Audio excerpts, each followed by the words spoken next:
Monsoon सत्र को लेकर नेता प्रतिपक्ष जयराम ठाकुर का बयान। विपक्ष सत्र के लिए पूरी तरह तैयार। आपदा में नहीं हुआ अच्छा काम, 10 महीने में 10 साल पीछे चला गया है हिमाचल। बागवान पर जुर्माना लगाना अब तक की नीची हरकत। कानून व्यवस्था के हालात ठीक नहीं, सदन में गारंटी की बात करेगा विपक्ष। कांग्रेस सरकार के श्वेत पत्र पर नेता प्रतिपक्ष जयराम ठाकुर का बयान। श्वेत पत्र लाए हमें कोई आपत्ति नहीं, हमने सत्ता में रहते हुए काम किया है।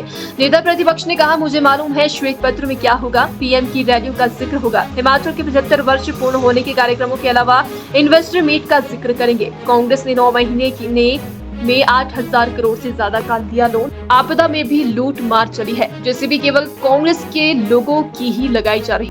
हालांकि ये सत्र निर्धारित समय से काफ़ी देर हो रहा है, लेकिन फिर भी हम इस बात को समझ सकते हैं कि आपदा की एक स्थिति थी, इस कारण विलंब हुआ, ये मानता हूँ मैं। और इस विधानसभा के सत्र में प्रमुख रूप से मुद्दा तो हमारे सामने आपदा से हुई क्षति ये रहेगा। जिंदगियाँ चले गई, 400 से ज़्यादा लोगों के हज़ारों घर चले गए, बेघर हो गए लोग, उनको किस प्रकार से घर मिलेगा। इसके अलावा लोगों की ज़मीन चलेगी, जिससे रोजी रोटी और परिवार का पालन पोषण होता था उनका, उस पर क्या करेगी सरकार। अभी भी हिमाचल प्रदेश की बहुत सारी सड़कें बंद है। सेब ऐसी स्थिति में मार्केट तक पहुंचाना कठिन हो गया और लोग सेब को नाले में फेंक रहे हैं। उस पर सरकार का क्या कहना है। उल्टा उस पर जुर्माना लगा दिया जिसने सेब फेंके थे। अपने बगीचे के सेब उसने नाले में फेंके और वो वीडियो उनको जो कहीं सोशल मीडिया में आया उनको पसंद नहीं आया। अब जो पसंद की बात इस तरह की सोचते हैं तो मैं समझता हूँ कि ये बहुत दुर्भाग्यपूर्ण स्थिति है कि इतनी छोटी और इतनी नीची हरकत पे सरकार चले गई है। आज तक कभी नहीं हमने देखा। ऐसी घटनाएं एक नहीं अनेकों होती हैं और उस व्यक्ति ने खुद कहा है कि विवश होकर के जब सड़क बंद थी तब जाकर के हमको अपना सेब सड़ गया जो फेंकना पड़ा, और उसकी वीडियो अगर बना दी तो क्या गुनाह हुआ। हकीकत तो हकीकत है। सरकार सड़कें नहीं खोल पाई, अभी तक नहीं खोल पाई। लोग खच्चरे पहले ज़माने में रखते तब तो खच्चरे भी नहीं, अब लोग अपनी पीठ पर सेब उठा करके सड़क तक पहुंचाने, जहां तक खुली है सड़क वहां तक पहुंचाने की कोशिश कर रहे हैं। इस प्रकार की परिस्थिति है और गारंटी के बारे में बिल्कुल गारंटीड बात होगी हमारी ओर से। हम पूछेंगे और जवाब दें। सरकार 9 महीने का कार्यकाल पूरा हो गया, ये 9 महीने का क्या 10वां महीना पूरा होने जा रहा है और 10 महीने में 10 वर्ष पीछे चला गया हिमाचल। और ऐसे इसके अतिरिक्त और चीज़ों को लेकर के जो मुद्दे हैं, कानून व्यवस्था है, उस पर चर्चा होगी। और कानून व्यवस्था के अतिरिक्त कानून व्यवस्था की घटना ताज़ा आपने अभी हाल ही में देखी है और पिछले कल वो पूरे मीडिया में काफ़ी वायरल हुई है वो वीडियो। एक महिला मुख्यमंत्री के गृह जिले में जिसके मुंह पे काली पोत दी गई और उसके बाद बाल काट दिए गए और उसके बाद घुमाया गया। ये परिस्थिति कानून व्यवस्था की है हिमाचल प्रदेश में। गोलीबारी दिन दिहाड़े हो रही है और हत्या की घटनाएं इतनी ज़्यादा हो गई जिसकी हम कल्पना नहीं कर सकते हैं। और गुंडा राज के साथ साथ में जो माफिया राज जिसको मैं कह सकता हूँ वो खुलेआम घूम रहा है, पनाह मिल रही है उसको। ऐसी एक नहीं बहुत सारी चीज़ें हैं। अब जहाँ तक इस सत्र की बात है, मुद्दे हमारे पास इतने ज़्यादा हैं। जो संस्थान खोले थे, चलाए थे, उन संस्थानों को बंद करने का क्रम अभी 10 महीने सरकार के बीत जाने के बावजूद भी चला हुआ है। इन तमाम मुद्दों को लेकर के बात करनी है। बिजली का किराया कम करने के लिए बोला था, कहा था कि 300 यूनिट फ्री देंगे, लेकिन बिजली का किराया बढ़ा दिया। बिजली के टैरिफ जो इंडस्ट्रियल सेक्टर के लिए बढ़ाने के बाद ये स्थिति बन गई उसमें कि वे इंडस्ट्री छोड़ करके जाना चाह रही है हिमाचल प्रदेश से।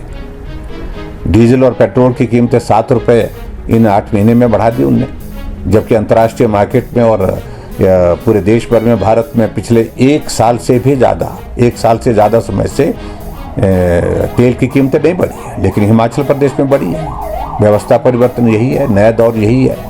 तो ऐसे में बहुत सारे मुद्दे हैं। बेरोजगारों को रोजगार देने की बात कही थी, कहा था कि हर साल 1 लाख लोगों को रोजगार देंगे, 5 साल में लाख लोगों को रोजगार देंगे। 10,000 से ज़्यादा कर्मचारी जो आउटसोर्स पे लगे थे, जिनने कोविड में अपनी ज़िंदगी को संकट में डाल करके काम किया दूसरे की ज़िंदगी को बचाने के लिए, आज सड़कों पर उनको फेंक दिया है। ये तमाम मुद्दे हैं जिन मुद्दों पर चर्चा करेंगे। कोई इसमें आपत्ति थोड़ी है। तो मैं पहले ही कह रहा हूँ, स्पष्ट कह रहा हूँ कि हमने हिमाचल प्रदेश में काम किया है और हिमाचल प्रदेश में जो विकास 5 वर्ष में हुआ है, लोग आज उसको याद कर रहे हैं। कोविड के बावजूद सड़कों का काम चला हुआ था, भवनों का काम चला हुआ था, हर तरह से विकास के कार्य चले हुए थे। लेकिन आज जो है हिमाचल प्रदेश ऐसी परिस्थिति में है कि विकास की दृष्टि से इस नए दौर में 10 वर्ष पीछे हो गया। एक तो आपदा और उसके बाद आपदा के बाद ये परिस्थिति बन गई कि काम सारे बंद पड़े हैं और किसी काम को करने की इजाज़त नहीं है। कह रहे हैं कि पैसा नहीं है और मुख्यमंत्री ने तमाम बातों को लेकर के जवाब दें। जहाँ तक श्वेत पत्र की बात है, मुझे मालूम है क्या करेंगे। प्रधानमंत्री जी के दौरे का जिक्र करेंगे कि खर्च कर दिया उस पर, और मुझे मालूम है क्या करेंगे, जिक्र करेंगे 75 ईयर्स ऑफ हिमाचल प्रदेश हमने एक इवेंट के रूप में मनाया, लोगों को उसके साथ कनेक्ट किया, उसका जिक्र करेंगे। हमने इन्वेस्टर्स मीट की है, उसके बारे में बात करेंगे। कल क्या बात होनी है, परसों क्या बात होनी है, उसमें जब भी आएगा वो श्वेत पत्र में पहले ही कह रहा हूँ। लेकिन काम किया है हमने। बल्क ड्रग फार्मा पार्क लाया, पूरे देश में 3 मिले और एक जो है उनमें से हिमाचल प्रदेश के ऊना में मिला। हमने मेडिकल डिवाइस पार्क लाया, 3 मिले पूरे देश भर में, एक हिमाचल प्रदेश में नालागढ़ में लाया। और यहाँ आज दौर ऐसा है कि जिस तरह की यहाँ पर जो दादागिरी चल रही है, जो इंडस्ट्रियलिस्ट को तंग किया जा रहा है, परेशान किया जा रहा है, अंधाधुंध वहाँ उनको परेशानी के इस दौर में से गुजरने के बाद वो विवश होकर के हिमाचल से पलायन कर रहे हैं। बहुत सारी इंडस्ट्री चले गई और बहुत सारी इंडस्ट्री जाने की तैयारी कर रही है। जायज़ है आपको देखिए, इससे कुछ नहीं फर्क पड़ने वाला। क्या वर्तमान सरकार कर्ज के बिना सरकार चला सकती है? क्या इन्हें ये 9 महीने के कार्यकाल में कोई कर्ज नहीं लिया? 9 महीने के कार्यकाल में 8,000 करोड़ से ज़्यादा का लोन अभी तक ये ले चुके हैं, जबकि हम शुरू के 2 साल में 5,000 के लगभग लोन लिए थे, कम लोन लिया था, हमसे दुगने पर चले गए। अभी आगे का दौर क्या आता है वो मालूम पड़ेगा। तो इसलिए जो वो कर रहे हैं वो अनावश्यक रूप से ध्यान बांटने की कोशिश कर रहे हैं। अभी आज आपदा के इस दौर में जिस प्रकार की लूटमार मची है, अपने लोगों को लाभ पहुंचाने की कोशिशें हो रही है। जेसीबी कांग्रेस के नेताओं की लगेगी, ठेका कांग्रेस के नेताओं को ही दिया जाएगा, और जो काम करने वाले सक्षम लोग हैं, टेंडर की प्रोसेस सारी रुकी पड़ी है। तो ऐसे इस तरह से जो काम करने की कोशिशें हो रही हैं, पूरा हिमाचल उस काम के अंदाजे को देख रहा है। और इसलिए अब की बार विधानसभा के सत्र में वक्त मिला तो इन तमाम मुद्दों पर चर्चा होगी। सरकार के देखो, मैं कह रहा हूं कि 9 के अब 10 महीने का कार्यकाल पूरा होने वाला है। 10 महीने में 10 वर्ष पीछे चला गया हिमाचल। आपदा भी कारण है, लेकिन जिस प्रकार के इनके काम करने का तौर तरीका है उसकी वजह से। ठीक है।